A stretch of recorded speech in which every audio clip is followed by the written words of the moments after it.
In 2025, for about 72 hours, humanity found alien life. It was everywhere, every headline, every feed, the same 3 words: we're not alone. There was just one problem: it wasn't true. And honestly, the reason it wasn't true is a far better story than the aliens would have been. Because this is how the entire world got fooled, by a single molecule, on a planet most people had never heard of.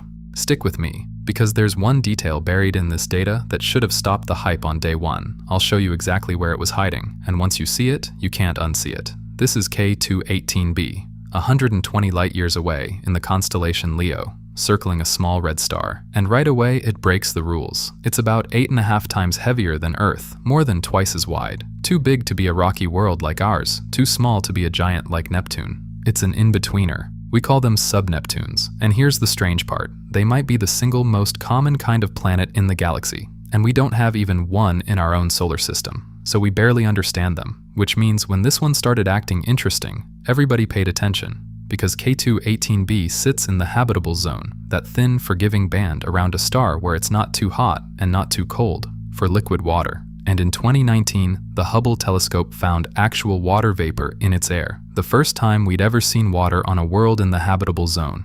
Think about that. Right temperature, water in the sky. Suddenly, this random dot in Leo looked like the best shot at life we'd ever had. So one scientist made a bold bet. Niku Madhusudan at Cambridge proposed that K2-18b might be something we'd never actually seen before, a hycean world. Hydrogen plus ocean. Picture it. No land, no coastlines, nothing but a single planet-wide ocean, hundreds of kilometers deep, under a thick hydrogen sky. If he was right, this wasn't just a habitable planet. It was practically built to grow life. All we needed was proof. And here's the part that still blows my mind. This planet is so far away, you will never see it as more than a single pixel. So how do you smell its air from 120 light-years away? You wait. Every 33 days, the planet crosses in front of its star, and for a few hours, starlight shines through its atmosphere before it reaches us. Every gas in that air steals a specific color of light on the way through, a chemical fingerprint. Catch that light, split it into a rainbow, and you can read what an alien sky is made of without ever leaving Earth. And the one machine sharp enough to do it is the James Webb Space Telescope. In 2023, Webb looked, and it hit. Methane, carbon dioxide. Exactly the chemistry you'd expect floating above a giant ocean. Even the thing it didn't find, ammonia, fit the ocean story perfectly. Every box was checking itself. And then, right at the edge of the data, almost too faint to trust, there was a hint of one more molecule. And that hint is where this whole story either becomes the discovery of the century or falls apart. The molecule was dimethyl sulfide, DMS.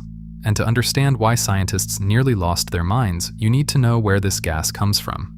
On Earth, dimethyl sulfide is made by life. Almost only by life. It gushes out of ocean plankton by the millions of tons. It's part of that sharp, salty smell you get at the seaside. That smell is biology, so if that same gas is floating in the sky of a distant ocean world, what is making it there? For a moment, there seemed to be only one answer. April 2025. Madhusudan's team comes back with fresh Webb data, and this time, they don't just see DMS. They report a second life-linked gas right beside it, and they put a number on it, 3 sigma. They call it the strongest sign of life beyond Earth ever recorded, and the world detonates. Scientists find alien life. It's on every screen on the planet. For a few days, it genuinely felt like the day everything changed. But remember that detail I promised you, the one hiding in plain sight? Here it is. That number, 3 sigma. It sounds bulletproof, right? It isn't. In physics, 3 sigma is not a discovery. It's the level where a signal has roughly a 1 in 300 chance of being pure noise, and at that level, discoveries show up and then vanish all the time. The real bar, the one you need to actually claim you found something, is 5 sigma, hundreds of times stricter. 3 sigma isn't a finish line, it's a maybe, and even the people who made the claim said so out loud. The hype just didn't listen, and then science did the least glamorous, most important thing it ever does. It checked. Other teams, total outsiders, led by Luis Wellbanks at Arizona State, with groups at Oxford, Chicago, and NASA, grabbed the exact same Webb data and reran it from zero. No agenda, just the numbers, and the signal came apart in their hands. They showed the data could be explained by a flat line, meaning there might be no peak there at all, just noise wearing a costume. They showed dimethyl sulfide wasn't even the best fit. Boring, ordinary molecules like ethane and propene matched just as well, or better. And when they stopped looking at one cherry-picked slice of light and analyzed all of it together, the signal simply disappeared. Team after team, separately, reached the same verdict. There was never enough there to say that gas existed at all. And then comes the twist that ends the argument. Because let's say it had been there, it still wouldn't mean life. In that exact same window of time, scientists found dimethyl sulfide in 2 places where nothing is alive, and nothing ever was. On a comet, drifting through our own solar system, and in the freezing clouds of gas between the stars. No plankton, no biology, just chemistry. The one assumption the entire alien story was built on, that only life makes this gas, was quietly false the whole time. So what is K2-18b really?